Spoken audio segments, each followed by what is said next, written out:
अच्छा तो दनान भाई फिर शो में किस तरह का मज़ा आया? आपने तो पूरा शो देखा है। बहुत मज़े का शो था। बहुत मज़ा आया, बहुत इंजॉय किया हमने। पहली दफ़ा इस तरह का शो देखा। अच्छा बहुत अच्छा शो था। तो हमारे चैनल के बारे में कुछ कह दें तो लोग लाइक कमेंट्स करें ना। आपका चैनल, मैं हर वीडियो आपके चैनल की देखता हूँ, लाइक भी करता हूँ, शेयर भी करता हूँ।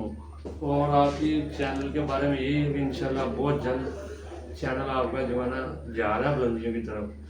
और हमारी दूसरे लोगों से भी रिक्वेस्ट है कि भाई आपका कुछ भी नहीं जाना, उंगली लगाएं, रज़ा खोखर के चैनल को सब्सक्राइब करें और इसको फॉलो करें, लाइक करें, शेयर करें। रज़ा खोखर बहुत अच्छी वीडियो बनाता है। अल्लाह ताला आपको और कामयाब करे।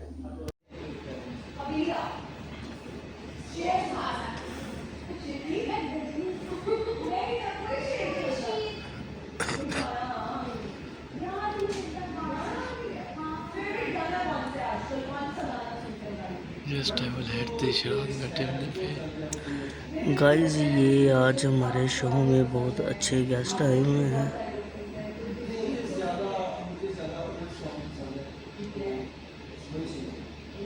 काट के काट दोबारा।